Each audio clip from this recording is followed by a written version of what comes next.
Antonio Manuel Rodríguez, profesor, como ya se ha dicho aquí en un par de ocasiones, de Derecho Civil de la Universidad de Córdoba. Asimismo, coordina el laboratorio jurídico sobre desahucios de la Universidad de Córdoba, para desahucios de la Catedral. Es escritor y colaborador en varios medios de comunicación, patrono de la Fundación Blas Infante de la Comunidad de Andalucía, presidente de la Federación de Ateneos de Andalucía, en la que es coportavoz, y también miembro de la plataforma ciudadana Mezquita Catedral, Patrimonio de Todos. Y nos da cuenta de ese interesantísimo asunto de la Catedral Mezquita de Sevilla. De Córdoba. Uy, no, de Córdoba, ¿qué digo?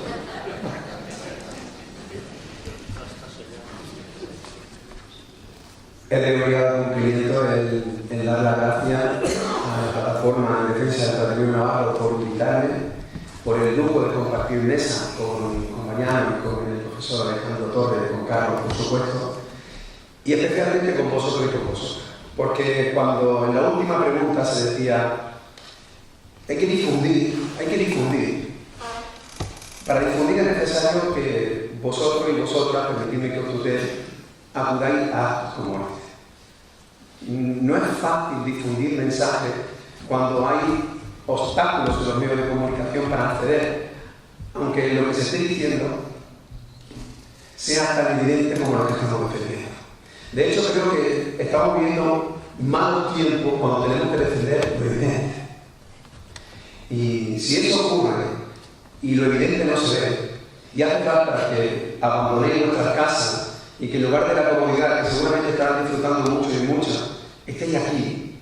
Ese acto es un acto de heroísmo civil que yo creo que en el siglo XXI hay que agradecer. Que hace mucho tiempo, cuando comenzó la democracia en este Estado, todo el mundo tenía claro que la propaganda era la mentira que salía por televisión y que la verdad habitaba en sitios como este. Y que han pasado 35 años y que estamos prácticamente en la misma situación, que tenemos que venir a sitios como este para enterarnos de lo que está pasando, de una verdad tan dolorosa que se clava en los ojos y que llega incluso a sangrar. Como por ejemplo el caso de la Mezquita de Córdoba. El caso de la Mezquita de Córdoba es un ejemplo de lo que ha explicado magistralmente el profesor Alejandro Torres. Porque de lo que estamos hablando es algo trascendental e histórico para España. Y lo que está haciendo la plataforma en defensa del patrimonio navarro y vosotros que lo tratando aquí es que tenéis que tomar conciencia de que es algo histórico, que estamos hablando de la médula del nacionalcatolicismo español. Es decir, que estamos hablando de la relación histórica entre la Iglesia y el Estado, que es un problema endémico que aún no se ha resuelto. Y que uno de estos ejemplos más dolorosos es precisamente la nueva situación de empoderamiento que está viviendo la Iglesia Católica en el Estado español, si me permiten, infinitamente superior a la llegada de la transición democrática. Uno de estos casos, como digo, es el de la Mezquita de Córdoba, en el que, a consecuencia de la apropiación jurídica que tuvo lugar con el registro de la propiedad en 2006, es decir, la palabra inmatriculación se ha repetido mucho, y es una de estas palabras que los ciudadanos nacionales tenemos que aprenderlo de memoria, igual que nos obligaron a aprender la palabra prima de riesgo, igual que nosotros conseguimos aprender la palabra dación en pago. Inmatriculación es un término jurídico complejo, pero cuando tienes que aprender derecho o cuando necesitamos aprender derecho, lo aprendemos. Inmatriculación es la primera vez que un bien accede al registro de la propiedad. Eso es inmatricular. Pues bien, la Mezquita de Córdoba se registra en el registro de la propiedad de Córdoba en el 2006 y a partir de entonces se fabrica una prueba que hasta entonces no tenía, que es una prueba diabólica. y es la de obligarnos a los demás a tener que desmentir algo que antes no existía. Pero esa apropiación jurídica, que tiene que quedar claro que es simplemente una apariencia jurídica de propiedad privada, le ha dado pie a una serie de apropiaciones en cadena. La primera, la apropiación histórica. Mira, a partir de entonces, creyendo, tomándose con la autoridad de creerse definitivamente dueños del monumento, han reescrito la historia de la mezquita de Córdoba, sin ningún pudor, hasta el extremo de llegar a llamar a la mezquita intervención islámica de la catedral. Así es como aparece en los folletos. A esa continúa una apropiación simbólica especialmente preocupante, porque lo primero que se hizo fue cambiar el nombre. Y eso es muy grave. Cambiar el nombre es cambiarte tu identidad. De todos los atentados que puede sufrir una persona, lo más grave es que te cambien tu nombre. Porque cambiarte tu nombre es cambiar tu memoria, es cambiar quién tú eres.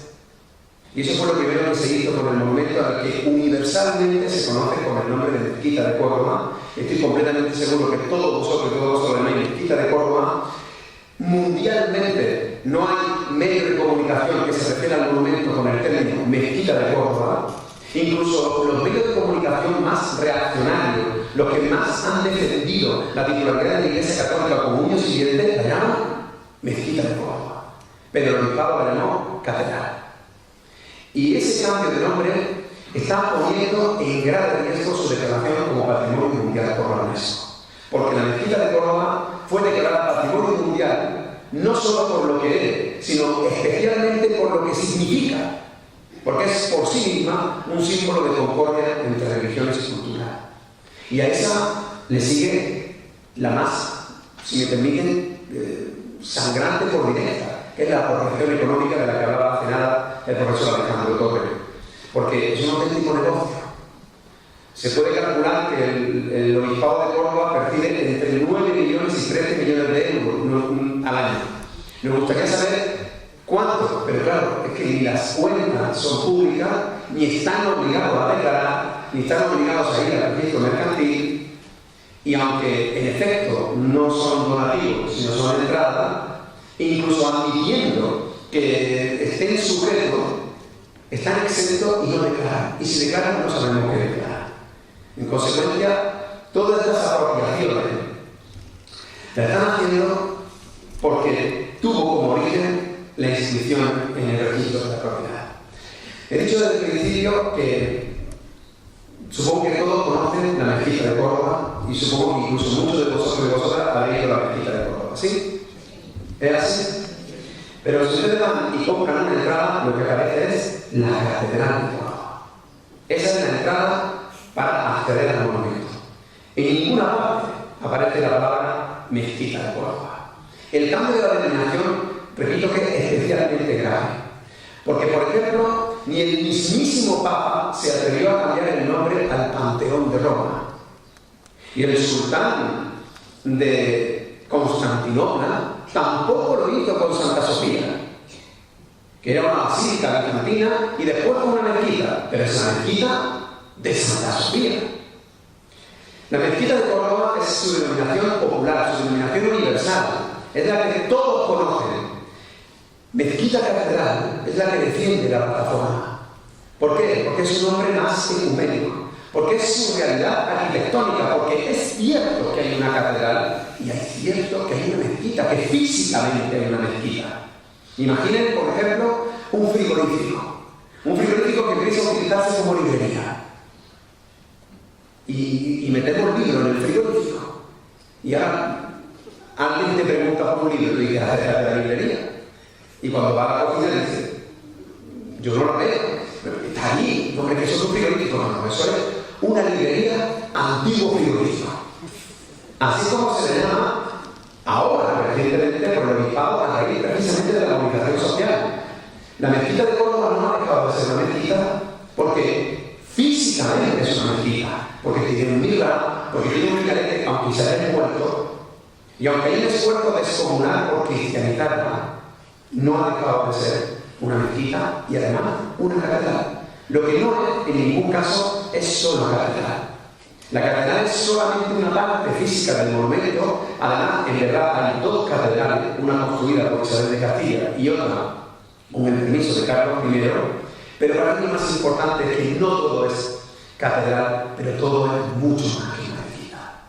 Estamos hablando de un monumento único en el mundo. Único. Que es mezquita y catedral a la vez. Es un símbolo que necesitamos en el siglo XXI como paradigma de concordia entre civilizaciones y cultura. En el siglo XXI, las sociedades que necesitan más ejemplos como esta ya no se encuentran en Oriente ni en el norte de África. Están en Londres, en París, en Nueva York, en Pamplona. Y hace falta símbolos en los que nos repitan una y otra vez y nos entren por los ojos que tenemos que ser iguales desde el respeto a la diferencia. Precisamente por eso la mezquita catedral fue reconocida Patrimonio Mundial de la Humanidad, y precisamente porque se le amputa el nombre de mezquita ha dejado de ser un monumento a la tolerancia para ser un monumento a la intolerancia. Y de la misma gravedad es la destrucción de los budas en Afganistán como las destrucciones simbólicas. Y cambiar el nombre, repito, es un atentado burdo contra la memoria. A cualquiera de ustedes, a cualquiera de vosotros, de vosotras, ¿qué os pueden quitar para que dejéis de ser vosotros? ¿El qué? ¿Un brazo? ¿Una pierna? ¿Un dedo? ¿El corazón? La única cosa que os pueden quitar para que dejéis de ser vosotros es la gloria. Cuando una persona se mira al espejo enferma de Alzheimer y no se reconoce, ya ha dejado de ser quien era, aunque le reconozca a todo el mundo. Y eso es exactamente lo que está pasando con la mezquita de Córdoba, que todo el mundo le da la mezquita. Y sin embargo, en Córdoba, en la misma Córdoba, donde todo se llama mezquita, la heladería, la autoescuela, las tiendas, la cerveza, la mezquita se llama catedral. Como digo, este procedimiento de apropiación surgió en el 2006 a raíz de esta reforma de 1998 que propició Aznar con el nombre de Santa Iglesia Catedral de Córdoba. Quiero que vean cómo ha cambiado progresivamente la historia del monumento a los ojos de los visitantes, porque no cabe la menor duda de que el monumento tiene un uso litúrgico canónico, pero el principal uso del monumento es su explotación turística y económica.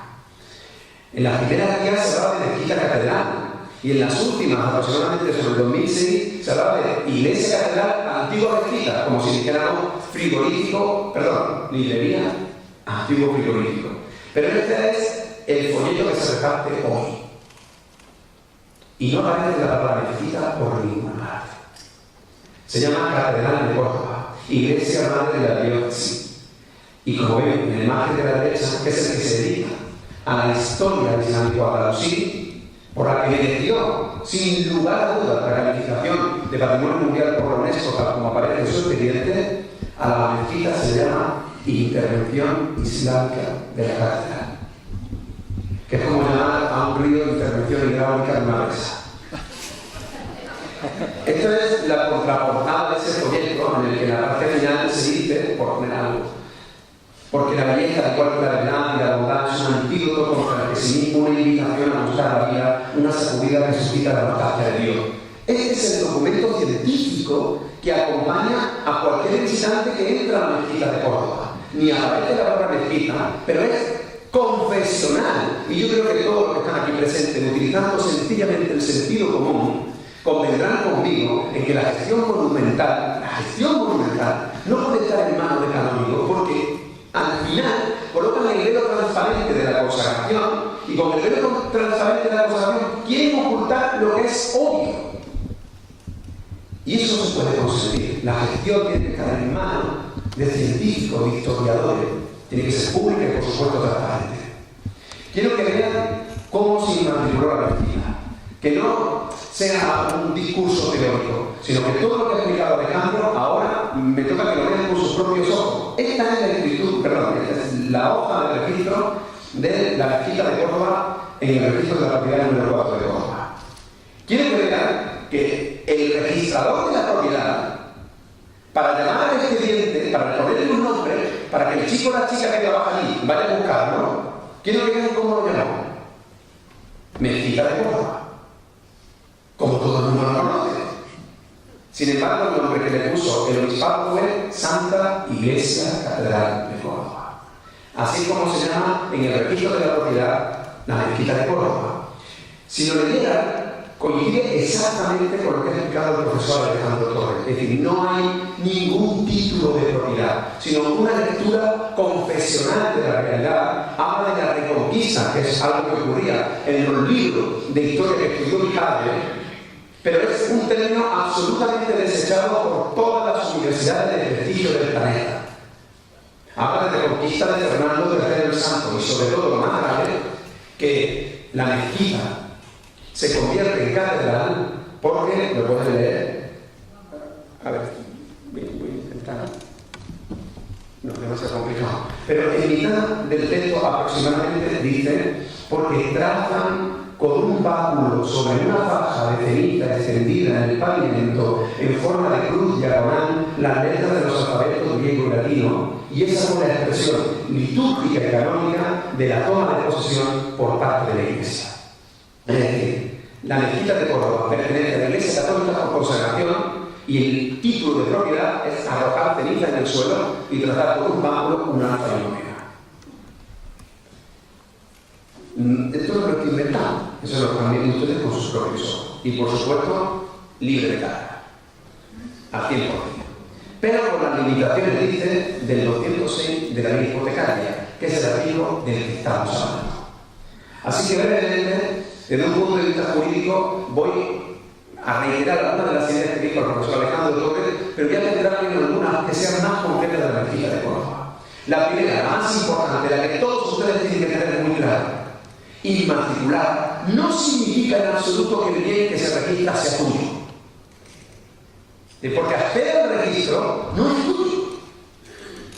Para registrar un bien hace falta que exista un título material, es decir, que tengas una razón que acredite por qué es tuyo.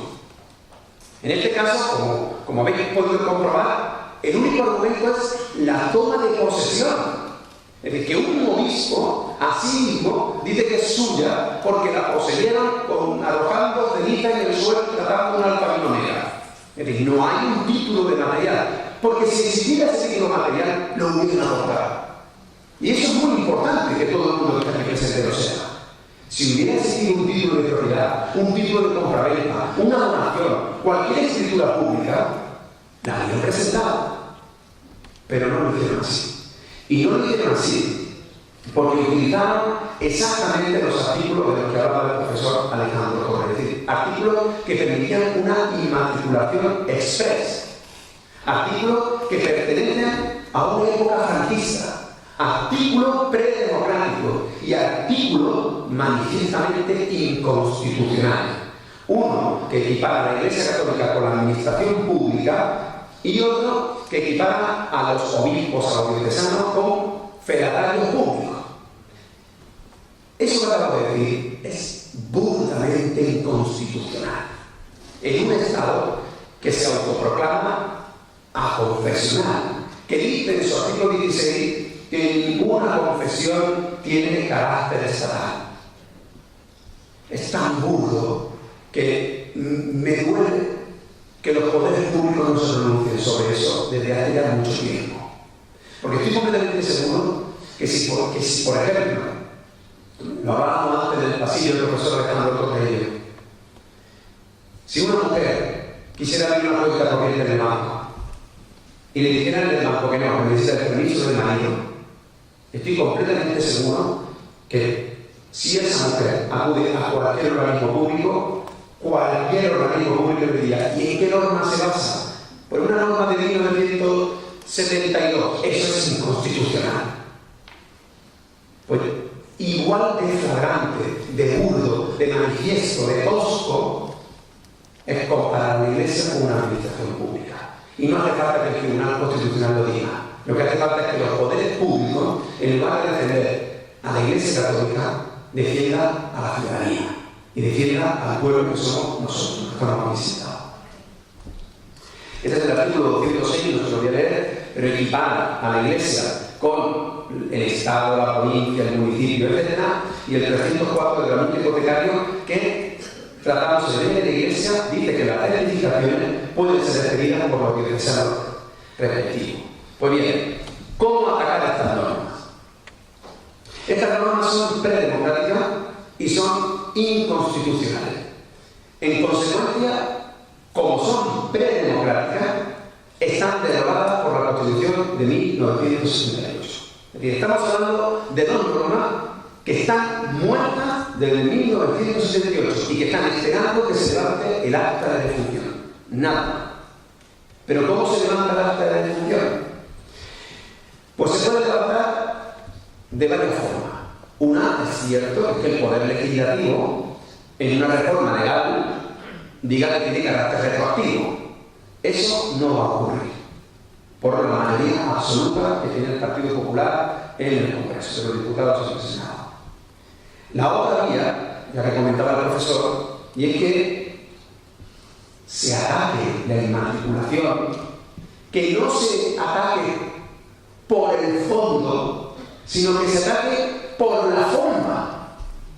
Porque si estamos en un Estado democrático de derecho, a los jueces les corresponde velar porque se restituya la legalidad constitucional. A los poderes públicos legislativos les corresponde velar porque se restituya la legalidad constitucional. Y a los gobiernos de las comunidades autónomas, de las diputaciones, de los ayuntamientos les corresponde velar porque se restituya la legalidad constitucional. Es una primera ley que tenemos que cumplir todos. Todos los que estamos aquí presentes acatamos un libro, el mismo libro. Todos los que estamos aquí presentes nos sometemos a un libro sagrado. Y ese libro sagrado se llama Constitución Española. De forma que, antes que nada, restituyamos la Constitución. Así que ataquemos la inmatriculación y digamos que esa inmatriculación es nula de pleno derecho porque la Iglesia la practicó con arreglo a dos normas que son burdamente inconstitucionales. Y si de verdad son suyas, que la inscriban como cualquier otro ciudadano y que lo demuestre.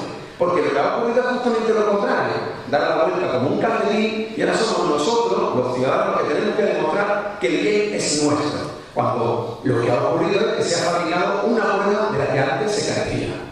Pero hay una tercera que también es muy importante, y es que se recurra directamente de inconstitucionalidad a esa norma.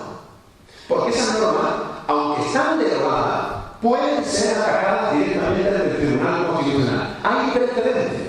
Y precedentes importantes. La ley de base del régimen local, una ley también garantista, fue declarada inconstitucional muchos de sus preceptos y esa norma ya estaba derogada. Pero cuando sus efectos se despliegan una vez aprobada la Constitución, se está provocando una auténtica injusticia, como decía el ciudadano de aquel pueblo, en el que, en efecto, no podemos permitir que bajo el amparo formal de una ley en el alma se esconda una injusticia. No puedes amparar en una ley que es manifiestamente injusta diciendo que mientras no se declare su acta de defunción está bien. Lo que estoy diciendo es importante porque quiero que se queden con las tres ideas. ¿Son inconstitucionales? Sí. ¿Están muertas? Sí. ¿Hay que levantar la acta de defunción? Por supuesto. ¿Quién la puede levantar? El Parlamento. ¿Lo va a hacer? No. ¿Lo puede hacer el Poder Judicial? Sí. Habría que atacar una a una cada inmatriculación. Pero en lugar de atacar por el fondo, ataquemos por la forma. Y podemos llegar a una cuestión de inconstitucionalidad como la que se explicó en su momento y que permitió que una ciudadana de Toledo ganase la batalla. Pero ¿por qué no atacamos la raíz del mal desde el principio? Si esas dos normas se declaran inconstitucionales, de una atacada, todas las inmatriculaciones serían nulas. Créanme que la Iglesia Católica lo sabe. La Iglesia Católica sabe que esas dos normas son inconstitucionales. Todos los que estamos aquí sentados sabemos también que el Tribunal Constitucional y el Poder Judicial en el que yo quiero creer, me cuesta trabajo creerlo. Yo quiero creer en él. Soy profesor de Derecho y le enseño todos los días a mis alumnas y a mis alumnos que su profesión es hacer justicia por la ley. Que igual que los médicos tienen que curar a los enfermos y los ingenieros tienen que hacer puentes, los juristas tienen que hacer justicia. Y que el arma para eso es la ley. Yo tengo que creer en el Estado de Derecho, pero no me convierta en el creer en el Estado de Derecho de un dogma de fe como está ocurriendo ahora. Para no repetir, sí me gustaría dejar claro que el gobierno ha reconocido que el privilegio existía. ¿Por qué el gobierno ha reconocido que el privilegio existía? Porque los ciudadanos nos hemos movido. Y eso es clave. Ciudadanos y políticos comparten la misma raíz etimológica. Ciudadano es en latín lo que político en griego. Ciudadano es el que pertenece a las civitas y el político el que pertenece a la polis. Y nos hemos encargado entre todos, ciudadanos y políticos, en abrir una brecha insalvable. Pero cuando los ciudadanos ejercen de políticos y se convierten en sujetos que conjugan el verbo poder, que el poder deja de ser un sustantivo para ser efectivamente un verbo, y hacen que el ciudadano y el político vuelvan a ser sinónimos, los políticos no tienen más narices que moverse. Y eso ha ocurrido porque en Navarra surgió una plataforma en defensa de su patrimonio. Y eso ha ocurrido porque en Córdoba ciudadanos se levantaron diciendo que se estaba usurpando ni más ni menos que la mezquita. Y eso ha provocado tal impacto mundial porque la mezquita de Córdoba está a la altura de los principales monumentos del mundo. Y yo creo que ustedes me entienden y no van a sentir ninguna rabia porque yo lo diga. Por supuesto que yo soy de Córdoba. Claro que yo soy de Córdoba. Y es verdad que cuando llegue la noche y salgan ustedes a la puerta y miren al cielo y vean las estrellas, habrá muchas estrellas que siguen iluminando el cielo a pesar de que hace muchos años que murieron. Eso le pasa a mi ciudad. Córdoba no puede evitar brillar en todo el mundo. Cuando Obama necesitó pronunciar una palabra en el discurso del Cairo que fuera metáfora de paz, dijo Córdoba. Y Córdoba es esa palabra que tiene que estar por obligación en los libros de texto de cualquier historiador o estudiante del planeta. Pero créanme que hace mucho tiempo que se acabó. Que la que fue capital de la Bélgica, la que fue capital de España infantina, la que fue capital de Al-Ándalus, la que fue capital, si me permite, de la península ibérica durante casi 1000 años, hoy es una sombra. Pero no puede impedir que la mezquita irradie una luz insoportable para quien no quiere verla. Cuando los ciudadanos se han movido para defender la metáfora de esa palabra, la respuesta ha sido que en medio de todo el planeta, más de 30 países se han interesado por lo que pasa en Córdoba. Hay más de 2000 impactos mediáticos derivados de lo que está ocurriendo en Córdoba. Ahora mismo hay una plataforma ciudadana que tiene más de 360.000 firmas. El apoyo de intelectuales de primer nivel mundial: Eduardo Galeano, Norman Foster, Caballero Ronald, Antonio Muñoz Molina, Federico Mayor Zaragoza, Ian Dixon, Emilio Deló, artistas, cineastas, músicos, pintores, gente cargada de ciudadanía, de legalidad y de sentido común. Y el gobierno no tiene más remedio que reaccionar, porque sabe que esas normas son burdamente inconstitucionales. Ahora bien, ese anuncio lo hizo el 11 de abril, ¿es verdad? ¿Y desde entonces ha hecho algo? Yo les invito a que miren el diario de sesiones y comprobarán que no han movido un dedo. Es decir, yo creo, en primer lugar, que es un canto a la galería. Es en primer lugar un canto al sol. Es decir, para decir, vamos a quitar el privilegio de la Iglesia, porque como se ha explicado antes, no hay peor publicidad para un cristiano que hacer propaganda de apropiación anticristiana. Pero a los efectos prácticos, por lo que estamos aquí, hay un peligro. Cuando se reforme esa norma, no podrá tratarse de inconstitucionalidad. Y ese es el peligro. Porque tú no puedes matar a un muerto.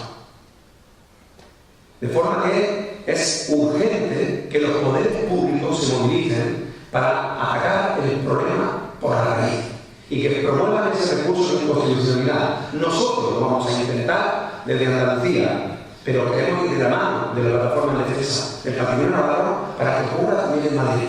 Que también lo promuevan desde el Parlamento navarro. Y si no lo hacen, que todos se retraten. Que todo el mundo sepa quién lo hace y quién no. Porque ya se ha escapado el pastel. Es decir, el propio gobierno ha reconocido que es inconstitucional. Si es inconstitucional, ¿por qué no lo impugna?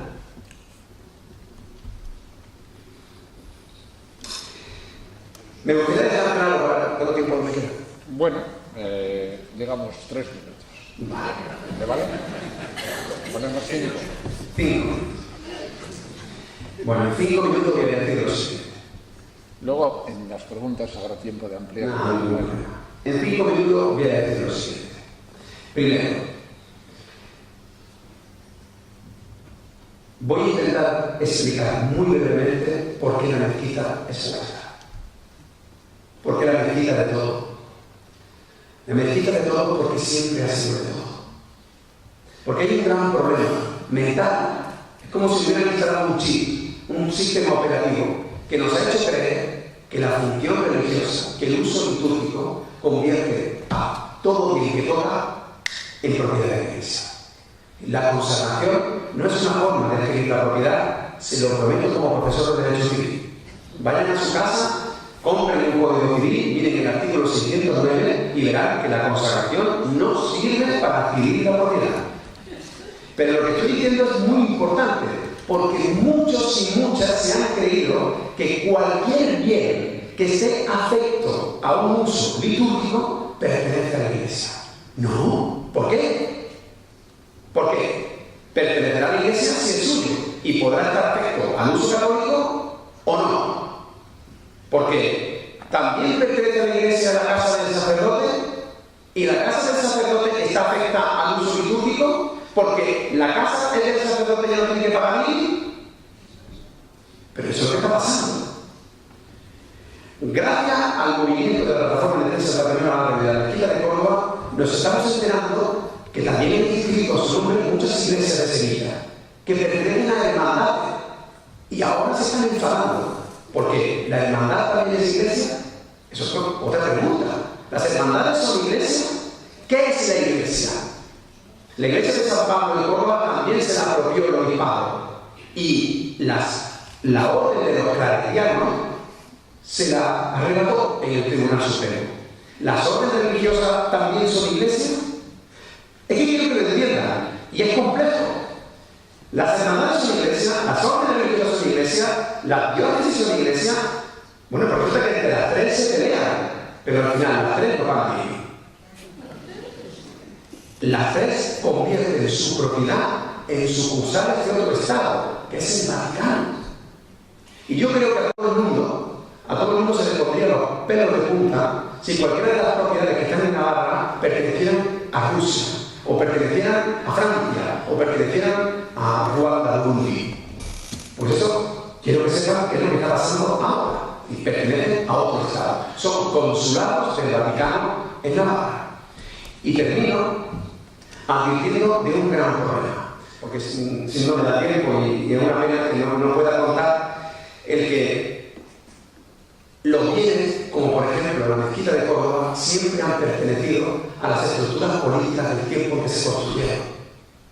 Antes de la fundación mítica puede que sea un templo cartesio. Fue sin duda un templo greco-romano. Fue sin duda un templo bizantino. Después fue una sede episcopal visigoda. Después fue una mezquita. Y después una catedral. Y durante todo ese tiempo, ¿a quién perteneció? Cuando era un templo cartesio, ¿de quién era? Cuando era un templo bizantino, ¿de quién era? Pues era del poder político de entonces. Y cuando era andalusí, era del poder político de entonces que era tan cordobés como el anterior, porque nos han entrado a muchos extranjerizando ni más ni menos que 8 siglos de nuestro pasado. Y nos hemos creído que Séneca es cordobés, porque nació en Córdoba, y Abderramán no, porque su nombre es en árabe. Pero Abderramán III nació en Córdoba, y su padre también, y su abuelo. Y en todas las universidades del mundo se estudia el Andalus como el primer nacimiento europeo, Y los españoles nos avergonzamos de eso extranjerizando. Y eso es un grandísimo error. No podemos hacer una lectura confesional de la historia, pero muchísimo menos una lectura del derecho. Y si es un bien público que siempre nos ha pertenecido a nosotros, y no hay ni un solo papel, la Iglesia no tiene un solo papel que reconozca su propiedad, tendrá miles y miles de cómo otras personas dan por supuesto que es suya. Incluso la llamarán propietaria, pero tú le dices, bueno, ¿y tu título? ¿Y la donación? ¿Y la compraventa? Ese no lo quiere. Si es público, no se puede usufruir, no se puede adquirir por la posesión en el tiempo. Aunque ustedes vayan mañana y duerman durante 45 años debajo del acueducto de Segovia, les prometo que no lo van a usufruir. Aunque vayan todos los días a la Alhambra de Granada, la Alhambra de Granada nunca será suya. Pues bien, hay un riesgo y termino. Y es que desde que se inscribe en el registro, sí es verdad que parece que es suya. Lo parece. Y hay una norma en la ley hipotecaria que dice que si pasan 10 años, al final acaba siendo tuya. Como la mezquita de Córdoba se inscribió en el 2006, estamos a apenas 1 año y pico de poder atacar en la matriculación. Si no lo hacemos, será definitivamente del Obispado de Córdoba. Y cuando eso sea así, ¿quién va a impedir que su nombre sea de catedral y nos arrebate para siempre la memoria? Los únicos que lo podemos impedir, créanme, somos nosotros. Muchas gracias.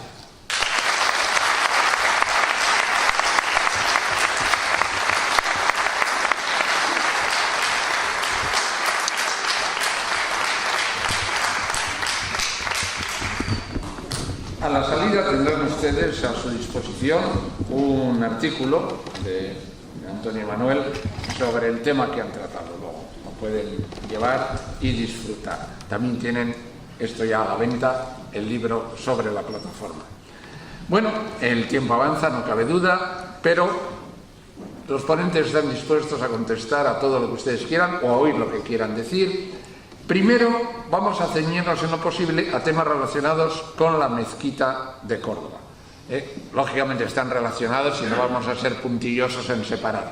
Pero sepan los que tuvieran preguntas de la primera parte y quieran hacerlas, que después habrá tiempo también para ello, si lo necesitan. Adelante.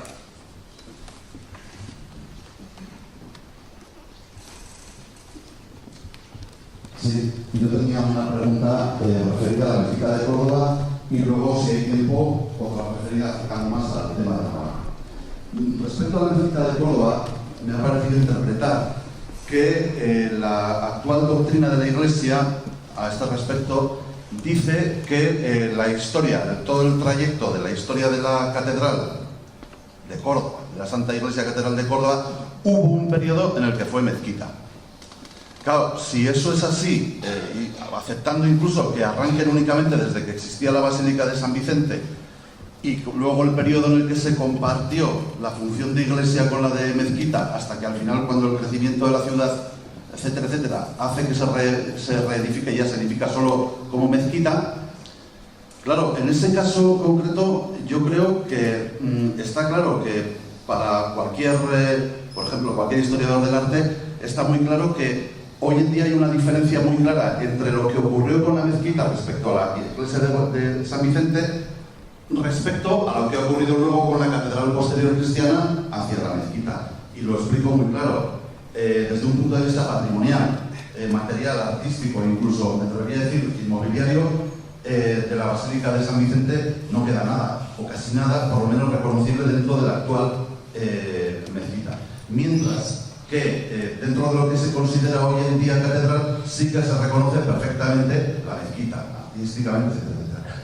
Aceptando que es una barbaridad jurídica, yo hoy de aquí lo digo muy claro, que pretendan inmatricular la mezquita de Córdoba por parte de la Iglesia Católica, y admitiendo que eso, digo, es una barbaridad, sería una barbaridad menor que las autoridades islámicas de la península ibérica del Estado español litigaran con la Iglesia Católica por la propiedad de la catedral. Es una barbaridad. Esto no es un debate religioso, es un debate patrimonial. Y hay que dejarlo muy claro. Y luego hay mucha manipulación con la historia, lamentablemente, pero muchísima. Porque la mezquita de Córdoba no es un palimpsesto, no son capas que se superponen y ocultan la anterior, es un crisol. Tú entras y ves toda la historia de Córdoba y toda la historia de Andalucía. El primer vestigio arqueológico que es la mezquita de Córdoba, voy a tomar, por cierto, lo evidente. Y lo que voy a contar ahora está totalmente contrastado arqueológicamente, es decir, no voy a decir ninguna versión confesional, sino voy a hacer científico. El primer vestigio arqueológico es del siglo IV. En el siglo IV, Córdoba era una ciudad-estado. Había caído el Imperio Romano, los godos se habían conquistado la península, voy a ser breve, voy a ser breve, pero creo que tengo que decir, voy a ser breve, pero creo que tengo que decir. En el siglo IV, Córdoba es una ciudad-estado. Ha caído el Imperio Romano, los godos han conquistado la península, pero el sur peninsular se resiste a ser godo. En el siglo VI se construye un edificio que evoca la grandiosidad romana porque es bizantino. Y mientras que el norte peninsular es godo, y si es godo, y esto es importante, es arriano, durante prácticamente todo el siglo VI, el sur peninsular es bizantino. Y tampoco es trinitario, porque es bizantino. El siglo VI en Córdoba es de un enorme esplendor, y Córdoba es la capital de la Hispania bizantina. ¿Ese es el templo de San Vicente? Cuando se conquista definitivamente por los visigodos, y me gustaría que supieran que cuando Leovigildo conquista Córdoba, es la primera vez que se autoproclama rey de Hispania, y se coloca una corona, un cetro y una capa. Es decir, hasta que no conquista Córdoba no se cree que es el rey de la península. Pues eso cuando ocurre con Córdoba, es cuando se destruye ese templo bizantino y se oculta con 2,5 metros de tierra para crear una sede episcopal. ¿Esa sede episcopal es la Basílica de San Vicente? La sede episcopal que se crea después, que ya es visigoda, ya es trinitaria. Pero es una sede episcopal de la élite. Y cuando se produce la conquista musulmana, en el 711, no voy a dar una lección de historia, pero en el 711 no sabemos quiénes son los que entran, ni sabemos su número, ni sabemos su bandera, ni sabemos su religión. Porque no estaría de más que nos preguntásemos por qué Tarik se parece tanto a Ludovic, a Euric o a Larik. Pero lejos de preguntarnos eso, esa sede episcopal es trinitaria. ¿Esa es la Basílica de San Vicente? Pregunto, ¿es esa? Porque la que sí se destruyó fue la que destruyeron los visigodos. Pues bien, quiero que sepan todos los que están aquí presentes que la sede episcopal estuvo completamente en desuso porque el pueblo de Córdoba no quería ser trinitario. Y las capas arqueológicas han demostrado que esas naves estaban tan abandonadas que se utilizaban de estercolero. Y es Abderramán I el que decide construir una mezquita, pero ya en el 780, ya siendo mayor. Y cuando decide construirla, lo hace en un sitio que es un estercolero. ¿Esa es la que destruye? Y lo hace comprándolo. ¿Eso es lo que destruye? Y lo hace con el compromiso documentado de mantener las iglesias mozárabes de la periferia de Córdoba. Por eso, después de la conquista de Córdoba, todavía, por ejemplo, el convento de Santa Clara estaba en perfecto estado. No es que los musulmanes derribaran la Basílica de San Vicente, fueron los visigodos los que derribaron la Basílica de San Vicente de Bizantina. Esa es la que ustedes ven cuando entran y miran el subsuelo, porque tienen nudo de Salomón y están con mosaico. Y yo me gustaría que me dijeran cuántas iglesias visigodas en el norte peninsular tienen el suelo con mosaico. Vale, díganme usted cuántas, lo voy a decir yo. 0. Ninguna. Entonces es una auténtica mentira basada en el mito de la Reconquista. Y en el 1236 se produce la conquista de Córdoba y termina. Y Fernando III el Santo no toca una piedra. Alfonso X el Sabio no toca una piedra. Isabel de Castilla, la que le piden que construya una catedral, no toca una piedra. Y el que toca una piedra es Carlos I, que este sí es español. Por supuesto era de Austria, que hablaba alemán, pero ese sí es español. Igual que Felipe V, que también es francés, pero también es español. Pues Carlos I le convence para que construya la catedral. Y ahora quiero que escuchen, porque esto es muy importante. El Cabildo Catedralicio de Córdoba quería demoler la mezquita para construir una catedral igual que Granada, igual que en Sevilla, donde hay una catedral antigua mezquita. Pero, ¿saben ustedes quién se opone a que se destruya la mezquita de Córdoba? ¿Saben quién se opone? El pueblo de Córdoba. Y es el pueblo de Córdoba el que dice que no se destruya bajo pena de muerte. El corregidor de entonces, que es Luis de la Cerda, está a años luz del corregidor de ahora. Y ese cabildo municipal se opone al cabildo catedralicio. Y el que ordena la construcción de la catedral, y después supongo que lo saben, se arrepiente, porque dice, he destruido algo que era único en la humanidad para construir una cosa que está en cualquier parte. El que da la orden de construirlo, ¿quién? El rey, ¿no? Y si el rey tiene que dar la orden, es porque es del rey. Así de sencillo. Y eso lo acabo de explicar en apenas 5 minutos, en lo que tergiversa permanentemente la Iglesia Católica con el mito de una reconquista que en la península jamás existió.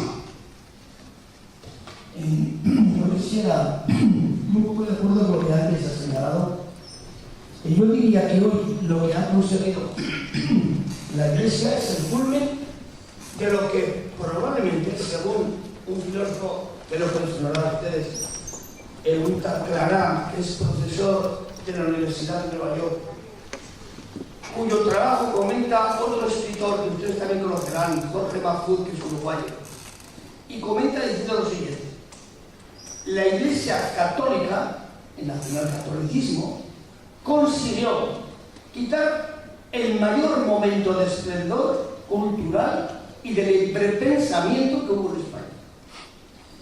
Hablaba de Averroes, hablaba de ¿cómo se llama?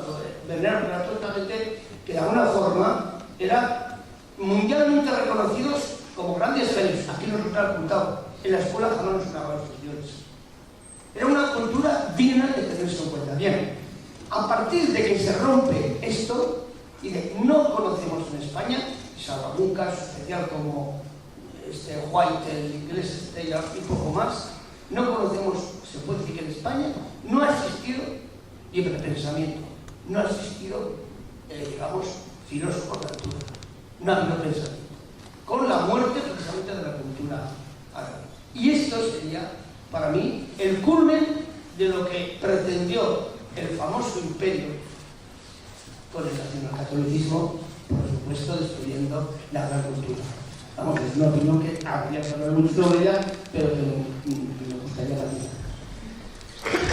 Tienes razón, porque daría para una charla y yo encantado de volver a Navarra, nada más que para hablar de eso. Para hablar de cómo nos han amputado una parte crucial de la memoria de la península ibérica. Porque el nacionalcatolicismo se compone de dos palabras, nacional y catolicismo. Y el Estado español nació del exterminio de la diferencia. La identidad nacional española como tal nace desde que se decide que no puede haber diferentes en el Estado. Desde que se obliga a la expulsión o a la conversión de los judíos, los sefardíes, que después se convierten en marranos. Desde que se expulsa o se obliga a la conversión de los musulmanes que acaban siendo moriscos. Y desde que a todos los demás nos hacen creer que eran minoría, cuando éramos la población misma. ¿Cómo va a ser posible que el norte peninsular repueble el sur, conquiste América y conquiste Europa y todo el sur se arroje al mar? Córdoba, Sevilla, Loja, San Fernando, Sanlúcar, estamos hablando de ciudades que Córdoba tenía por Almanzor cercado 1,5 millones de habitantes. Vamos a suponer que sean unos estafadores, unos mentirosos, pero que eran un censo. Lo que les reducimos a la mitad, 80.000. Perdón, 800.000. 800.000 es el doble de lo que tenemos ahora. Y eso nos recuerda el norte peninsular. Y no lo hemos creído. No lo hemos creído. Pero ¿sabe quién no se lo ha creído? El resto del mundo. Solamente hay un filósofo que esté en la fachada de la ONU. Y es Maimónides. Y todavía todos vosotros, cuando os quedáis admirados por un gesto enorme de belleza decir Ore, y Ore es Allah. Y las mujeres, muchas mujeres, hasta hace 2 días, no es un gesto de machismo en absoluto, pero hasta hace 2 días hacían el sábado en sus casas. Y lavaban su casa, abrían las ventanas, los balcones, se ponían a limpiar allí para que todo el mundo viese que estaban limpiando su casa. ¿Y por qué lo hacían un sábado? Para no parecer marrana, para que no se les acusara de ser judías. Y lo hacían en sábado, en el día sagrado de los judíos. Es decir, la adoración se quedó, se quedaron los sefardíes, se quedaron los moriscos, y nació una cultura radicalmente distinta al resto de Europa que la española. Y eso es que protesto a veces si estudiamos la lengua a partir de Gonzalo de Bercea. ¿Qué pasa? ¿Que In Azam no era español? ¿Que In Firnas no era español? Es que eso es lo que nos han hecho creer. Nos han amputado ni más ni menos que el primer renacimiento europeo. Aristóteles llega a Europa gracias a Nicolás, gracias a Averroes. Pero somos un auténtico analfabeto de nosotros mismos. Porque España nació del exterminio de esa diferencia. Fuimos a América y terminó. Y nos trajimos de América todo el oro que había en los barcos. Pero no nos trajimos ningún indígena. Y eso que estoy diciendo nos diferencia de ingleses, franceses, holandeses, británicos. Y por eso vosotros y vosotras, cuando ven un partido de fútbol en el que juegan 11 franceses contra 11 ingleses y ven 11 negros contra 11 negros, lo ven normal. Pero cuando juega el español negro, dicen que eso no es español. ¿Por qué? Porque nos han insertado un chip, y es que solamente es español el que no es diferente. Y lo que tenemos que hacer es justamente lo contrario. Creer que la diversidad cultural es un tesoro. Por eso quieren quitar el nombre de mezquita a la mezquita catedral. Lo mismo. Porque es la huella islámico-andalusí más importante del Occidente. Y créanme que el obispo de Córdoba no puede soportar dar misa en un sitio que conserva un mihrab y que conserva un saco porque el pueblo lo consiga.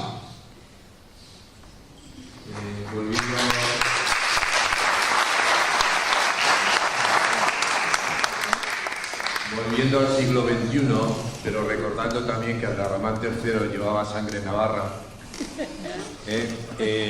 para saber un poco de historia, que también se nos ha ocultado. Quería preguntarle, no sé si lo ha comentado ya, sobre los 300.000 firmas o algo así que ha comentado. Eso es lo que nos está llegando a todos por la red social de Facebook y demás. Sí, por change.org, que fue la página con la que estamos recogiendo oficialmente la firma. Sí. Bueno, y otra pregunta, ante estos 2 artículos que nadie ha denunciado, por decirlo así, y ahora parece que el PP ha dado un primer paso, pero bueno, que ya nos han advertido que es para decir, bueno, oye, señores obispos, les quedan 2 años para terminar de inmatricular todo lo que sea posible. Yo pregunto, ¿qué postura han tenido hasta este momento los partidos, el PSOE, Izquierda Unida? O sea, ¿qué se ha hecho? Porque aquí en Navarra yo quiero recordar que el PSOE como que propició o hizo algo, no sé, los de la plataforma ya comentará, como que lo iban a impulsar. Pero yo veo que está todo eso dormido, que ninguno de los partidos se ha movido, pienso yo. ¿Qué me dice? Como somos conscientes de que ya llevamos 2 horas aquí y es un tiempo más que suficiente para estar sentados. Puede haber alguien que tenga prisa por salir o esté cansada, no se sientan incómodos, si tienen que irse, váyanse con libertad, pero los que tengan curiosidad y ganas por aprovechar a los 2 ponentes, pues quédense, que nos lo pasaremos muy bien. Pero vamos, que no haya gente que piense, me iría, pero voy a quedar mal. Váyanse tranquilos, que se quede a gusto. Una magnífica pregunta y necesaria. Los partidos políticos se han movido en este asunto por inercia ciudadana. Es decir, los ciudadanos reflexionan, se mueven y si no, no. Y yo soy optimista. sinceramente. Primero porque es un defecto que tengo, o sea, que quiero creer que todo es posible, porque creo que las utopías son las que mueven los corazones y las que mueven a las personas, pero porque creo que ahora es un buen momento, pero se moverán siempre que el movimiento ciudadano sea o esté cargado de razón. Por eso el esfuerzo de legitimarnos, de deslegitimarnos tanto a la plataforma de defensa del patrimonio navarro como a la plataforma ciudadana Mezquita Catedral de todo. Es un esfuerzo brutal por decir, no tienen razón, son los laicistas, están en contra de la Iglesia. La batalla se ganará si nuestro discurso es centrado. Por eso, el que tengamos un enorme respaldo ciudadano, más casi 400.000 firmas, algo que también se lo digo a la plataforma de defensa del patrimonio navarro, pero lo digo a vosotros. La primera cosa que hicimos nosotros desde Córdoba fue internacionalizar el problema. O sea, tuvimos muy claro que esto lo tenía que saber todo el mundo. Y cuando me refería a todo el mundo no me refería solo al vecino del barrio que está al lado de la mezquita, sino lo tenía que saber en Londres, en Nueva York, en todo el mundo. Porque eso es lo que verdaderamente coloca a España mirándose frente al espejo como un símbolo contemporáneo de la contrarreforma inquisitorial. Algo que está a años luz del discurso que está defendiendo el Papa Francisco. A que invito a que además de las palabras lo acompañe con eso. Porque creo sinceramente que esto es una enorme oportunidad para que los cristianos demuestren que toda la Iglesia no es su jerarquía. Yo creo que eso es un momento histórico. Creo sinceramente que es un momento histórico. Lo digo de corazón. Que dentro de 50 o 60 años se verá como historia que ciudadanos navarros lucharon por su patrimonio y que provocaron un movimiento a nivel estatal, que ocurrió en Córdoba. Y ahora nos tienen que acompañar los políticos. Y soy optimista. Creo que lo harán si conseguimos que este movimiento esté cargado de sentido común. Y para que esté cargado de sentido común y para que esté cargado de legalidad, tenemos que huir de todos los ataques que no se nos hacen. Por ejemplo, la primera pregunta que me hiciste, fíjate que lo que yo te respondí de inmediato. No es un debate religioso. Se acabó. Esto no es un debate religioso, esto no es ni anticristiano ni pro nada. Esto es un debate patrimonial. Esto es que nos pertenece a todos y todos estamos luchando por ello. Tenemos que decir que la inmatriculación ha sido inconstitucional y no entrar que si en el 1200, que en el 1500, que en el 1400, porque al final ese no es el juicio. Yo vivo en el siglo XXI y en el siglo XXI, en el 2006, no en el 1800 ni en el 1500, no, en el 2006 un obispo se ha robado atribuciones de notario para hacer suya, ni más ni menos que la mezquita de Córdoba. Y eso es inconstitucional. No es que la mezquita, no, mire usted, eso es inconstitucional. Y se acabó. Pero eso tiene que entenderse como un gas. Y lo tenemos que conocer todo y todas. De forma que cuando eso ocurra, yo estoy convencido que los políticos se moverán. Y nosotros vamos a conseguir que desde Andalucía se presente un recurso de inconstitucionalidad. Y vamos a intentar que también ocurra en el Congreso y en el Senado y que ahí vayamos de la mano con la plataforma de defensa del patrimonio navarro. Vamos a ver una cosa que a mí me preocupa. Pensemos hipotéticamente que en un momento determinado se consigue revertir esta ley o estas leyes inconstitucionales. Pero es que en este tiempo la Iglesia se ha hinchado de vender bienes. ¿Qué va a pasar con todo eso? ¿Esa vía es válida para algo? Pues aquí se aplica lo que en derecho se llama tercera hipotecaria. Que el que adquiere el título oneroso de buena fe del titular inscrito resulta inatacable. Y eso son los principios básicos del derecho hipotecario, con lo cual, en términos coloquiales, verde tras ansiedad.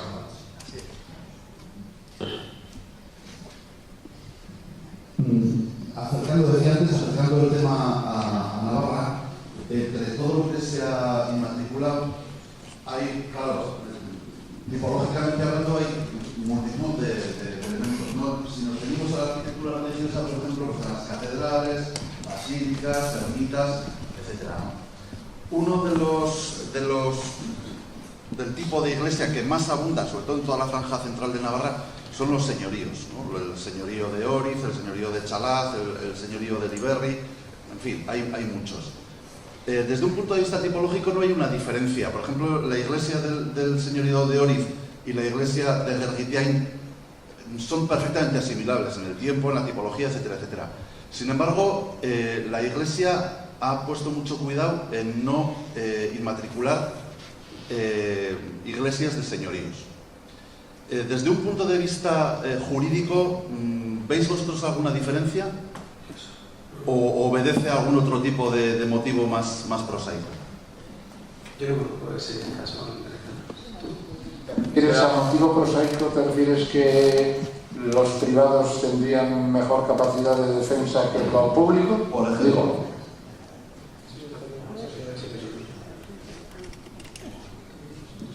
Yo la verdad es que necesitaría más datos, saber cómo se constituyeron las iglesias, quién las edificó, necesitaría saber más datos para conocerme.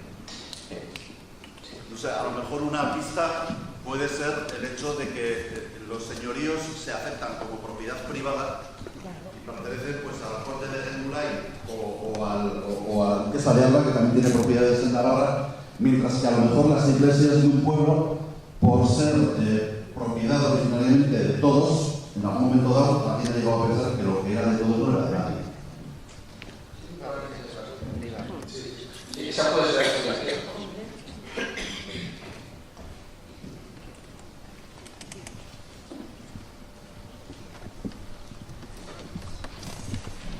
Haciendo referencia a Navarra, no a Córdoba, yo quisiera saber, porque no lo conozco ciertamente, desde una perspectiva histórica y legal, pero sobre todo histórico-legal, ¿no?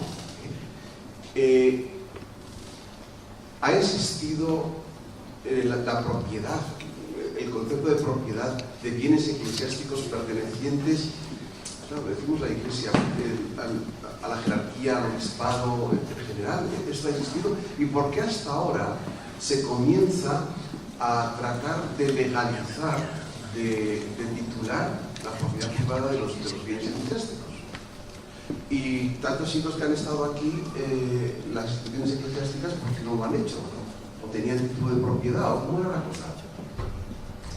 Pues porque hasta 1998 regía el sentido común que venía del derecho romano, que era la presunción de que no era necesario inscribir una plaza, no era necesario inscribir una calle, no era necesario inscribir un templo, porque no se inscribían, porque existía una presunción de que pertenecían, eran bienes de dominio público, eran bienes que pertenecían a la colectividad. El problema está en que cuando se modifica el artículo 5 del relativo decanario se habla de edad, vamos a escribir todo. Y yo pienso que aquí ha sido un error, a mi juicio, por parte de la Iglesia, en términos también de imagen. ¿Por qué? Porque era necesario proceder a esas inmatriculaciones masivas. Vivimos 1998 años desde el año 0 hasta 1998 sin necesidad de escribir esos inmuebles, y la situación era pacífica. Vamos a dejar las cosas como estaban. ¿Qué necesidad hay de masivamente inscribir esos inmuebles? Cuando estamos convencidos, yo tengo la convicción, si ustedes quieren, moral, de que eso pertenece al pueblo, de que son bienes comunales que pertenecen al pueblo, que conservo yo las facturas del siglo XIII, de cuando los canteros iban allí a cortar la piedra, pues no, pero tengo la certeza moral de que eso se hizo con el dinero del pueblo. Pues ¿por qué? Pues porque el problema es conservar los documentos. Pero que existe la certeza moral de que eso pertenece al pueblo, la tengo muy clara. Duermo tranquilísimo de que eso ha sido así. Y lo que me preocupa es el procedimiento siniestro de estos dos articulitos de la ley hipotecaria sobre el reglamento. Yo quisiera añadir un matiz a lo que ha dicho Alejandro, vamos, que suscribo al 100%, pero, bueno, no es un pero. Y además, vamos a ver, es que España, como noción y como nación, surge como un hermano siamés de la religión católica. Es que España nace con la conquista de Granada y desde entonces lo hacen reyes católicos, y España es católica. De hecho, la hermandad, poder civil y poder religioso no se ha roto en la práctica. Y eso no ocurre en el resto de Europa, y esa es la clave. No ocurre en el resto de Europa. Si me preguntasen, ¿qué pasa en Inglaterra? Pues en Inglaterra todo pertenece a la reina. Y como la reina también es la jefa de la iglesia anglicana, no hay ningún problema, todo pertenece a la iglesia. ¿Qué pasa en Alemania? Pues en Alemania hubo una lucha entre cristianos y protestantes. Luego, los cristianos tienen sus bienes y los protestantes tienen sus bienes. Pero, ¿qué pasó en Francia? Que en Francia hubo una revolución y consiguió que la Catedral de Notre Dame fuera del Estado y que tú pagues la entrada a la Catedral de Notre Dame, ese dinero vaya para el Estado, pero que en la Catedral de Notre Dame se puedan casar, hacer comuniones y hacer lo que se quiera. Es decir, hay una perfecta diferenciación entre Iglesia y Estado. ¿Y qué pasaba en España? Porque hasta hace 2 días regía un caudillo que lo era por la gracia de Dios. Es decir, había una confusión de la Iglesia y del Estado. Y como ha explicado el profesor Alejandro Torres, no había necesidad de inscribir los bienes de la Iglesia porque se consideraban que eran bienes del Estado, es decir, que era la misma cosa. El problema surge cuando en el 98 dicen, no, eso es inconstitucional. Los bienes de la Iglesia no pueden ser bienes del Estado, tienen que tener su régimen y los separa.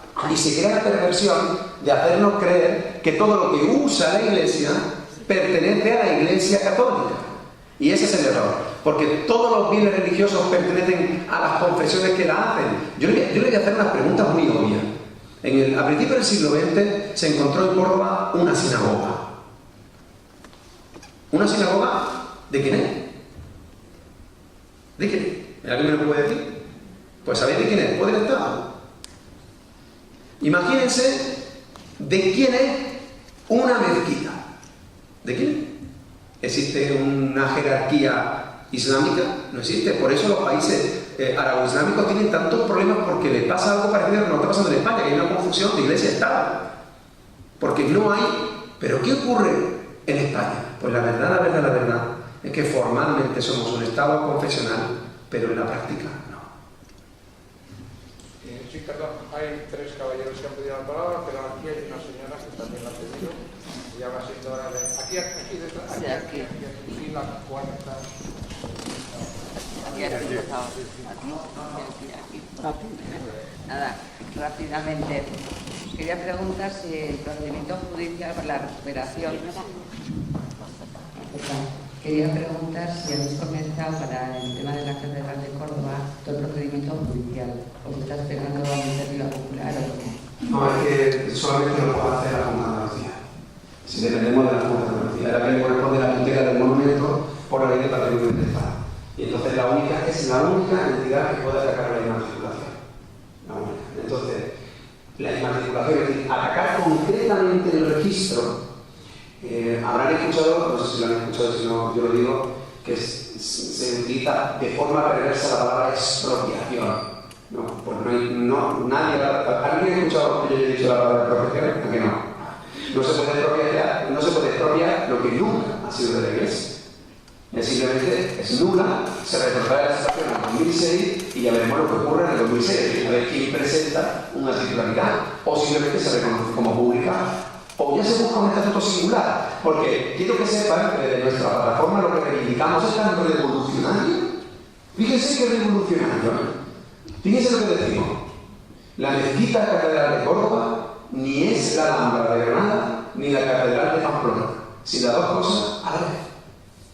Y como son las 2 cosas a la vez y es un monumento singular, necesitamos un estatuto jurídico singular que haga compatible el uso litúrgico católico, que nosotros no cuestionamos, con que la gestión del monumento sea pública, científica y transparente. Es muy revolucionario, porque sí, completamente revolucionario. ¿Quién puede atacar la inmatriculación? La Junta. Pero, ¿quién puede atacar la norma que permitió la inmatriculación? Eso es diferente. Eso lo puede hacer el Parlamento de Andalucía o lo pueden hacer 50 senadores o 50 diputados.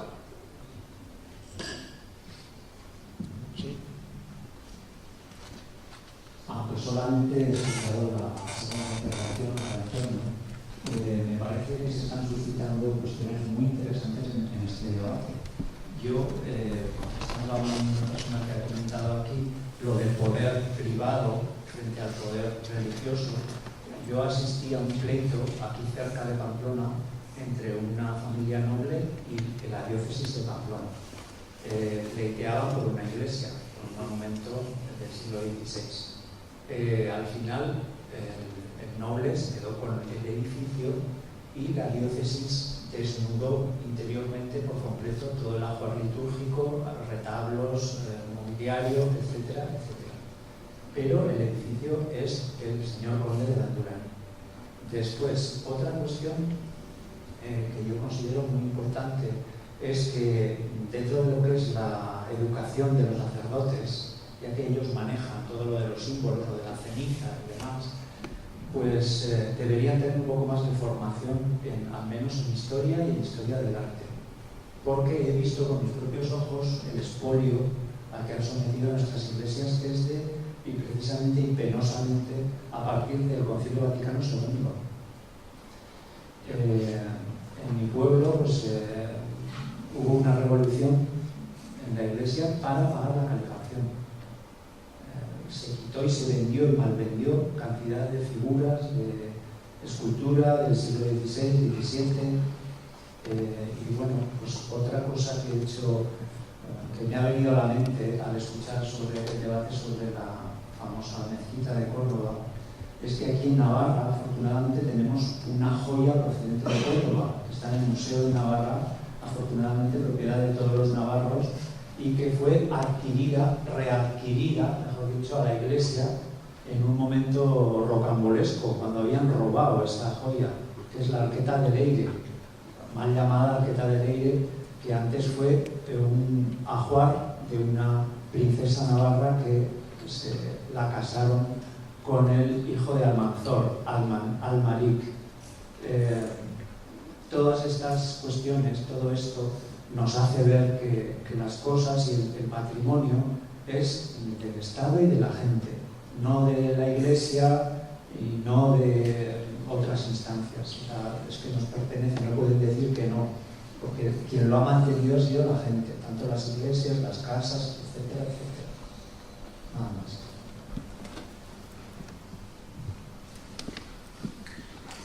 Aquí adelante y allá atrás. Sí, pero aunque vestido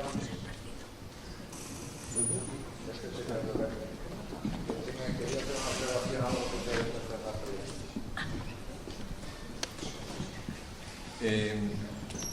en el valle donde estoy yo, que es el valle de Izagandoa, y lo respondo porque antes se ha nombrado la iglesia de Gergitiain, que como sabrán parece ser que ha sido donada por el arzobispado al ayuntamiento de Izagandoa. No sabemos en qué término, si es la donación en usufructo o es en propiedad. Parece que es en propiedad. Esa la arregló también el príncipe de Viana con dinero público, y entonces se hizo una labor pues para que revertiera al pueblo de nuevo. Pero claro, ahí está un poco lo que ha comentado antes, no sé qué término ha empleado, de que si se vende o lo compra un tercero, ya es de... ¿no? Eso. Bueno, y luego cerquita de Gergitiain está Besolla, que en este momento se está restaurando también por príncipe de Viana, que es una iglesia, pero que pertenece a un señorío. En su momento la diócesis se interesó por Besolla, pero se dio cuenta que no podía porque pertenece a la familia de los Mora y Aragón, y entonces es un señorío particular. Hay otros señoríos en Navarra, Liberri, creo que también la iglesia es propiedad del señor de Liberri, y así otros. O sea que ahí no han podido justificar en ningún momento o decir, bueno, esto es mío. Sí es verdad que muchas veces, como tenían el párroco, pues para el señor, sus criados y demás, pues formaban un pequeño pueblo, y la iglesia tenía su pila bautismal en otra parroquia y demás. Entonces el cura, la iglesia, ahí, pues lo que ha comentado antes el anterior, cuando desaparece como parroquia, la iglesia se ha llevado por los santos, los altares, los retablos, etcétera, etcétera, como si fuera de ello. Pero en cuanto a la propiedad, nunca en ese caso se ha podido.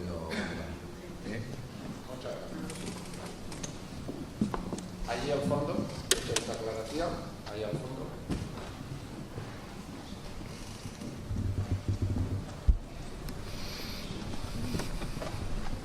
Sí, tal vez refiriéndome a la memoria histórica y haciendo un matiz concretamente sobre Pamplona, hacer ver cómo históricamente yo creo que sí que se ha dado la conciencia histórica de que el patrimonio y los bienes de la Iglesia, los bienes inmuebles de la Iglesia, en realidad son de la autoridad, son del Estado en cuanto personificación del bien común.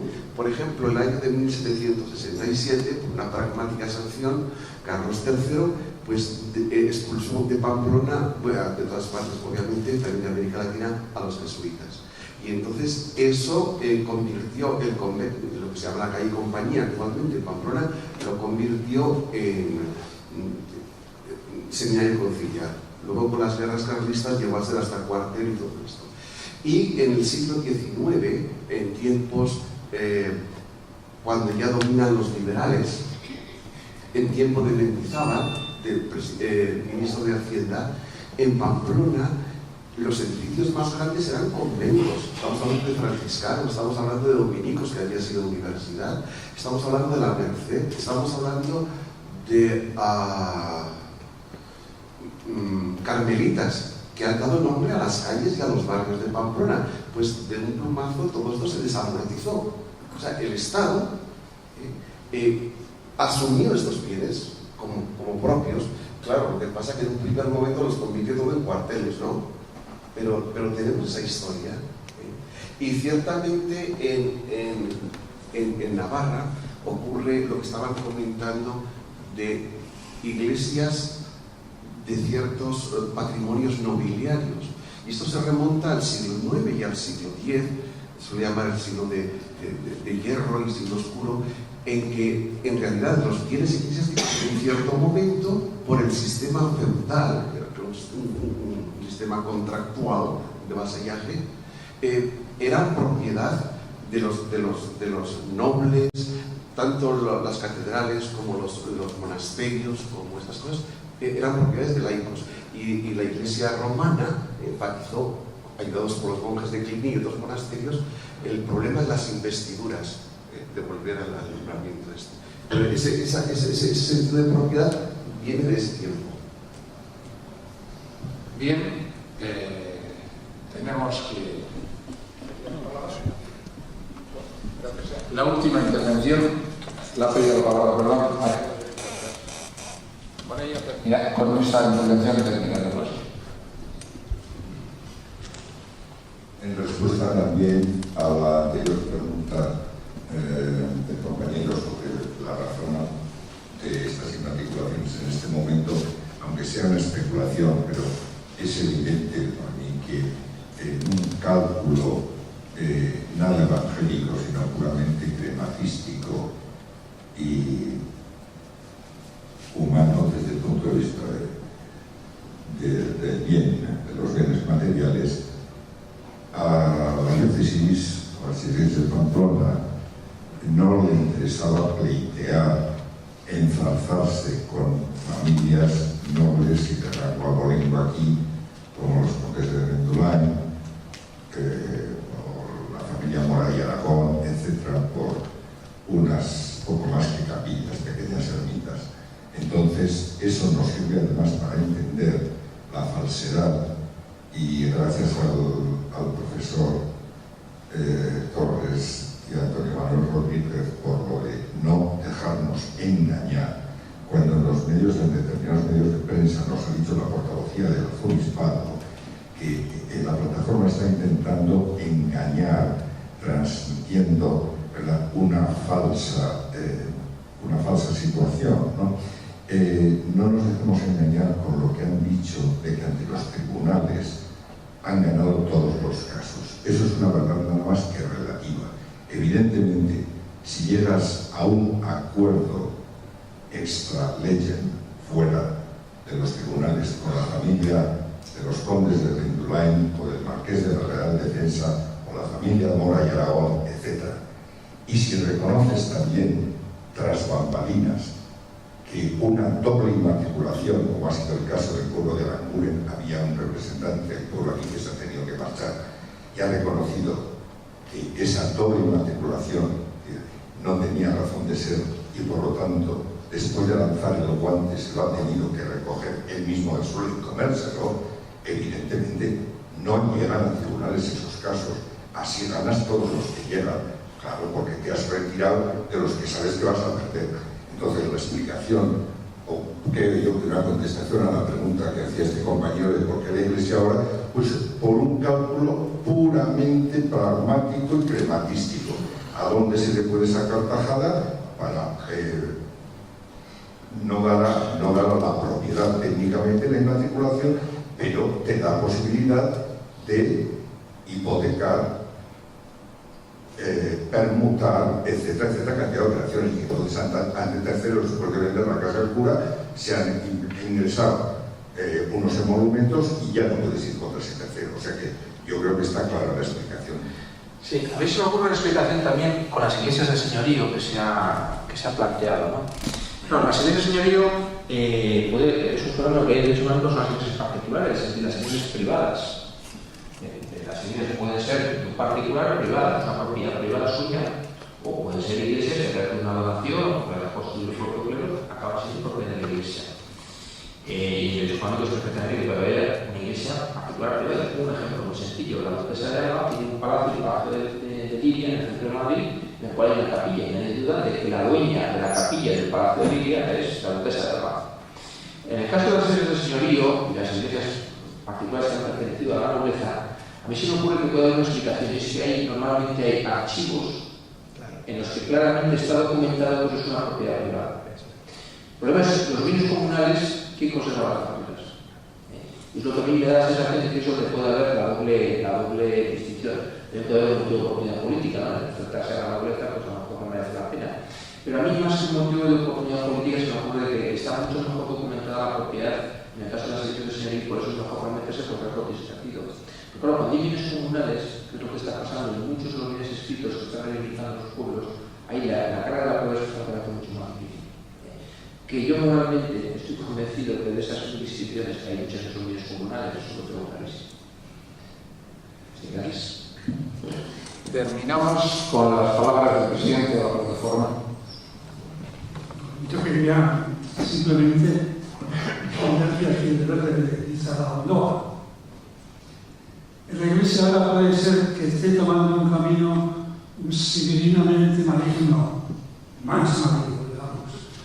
Verás, recién alterado por todos nosotros, el obispo dice: os lo regalamos a la Asamblea, a Isabel Ondoa, pero nos vais a llevar un muerto. Urbicani, que está cayéndose a pedazos de la iglesia, también se está regalado. Y lo malo es que Isabel Ondoa lo ha recibido. ¿Le parece bien? Recibir una ruina. Eso es un engaño que han hecho, yo creo, no sé si se han dado cuenta o no, pero si se han dado cuenta, pienso que deberían poder decir: no, la ruina que será, arréglala o tírala, pero no me la dé. Es un engaño que está haciendo. Pero yo creo... Perdón. Sí, vale. No, son ya... Es ya una hora muy avanzada, podríamos seguir mucho. Hay otras dos sesiones en las que se podrán traer temas de nuevo. Muchísimas gracias por su atención paciente y a los ponentes por su sabiduría.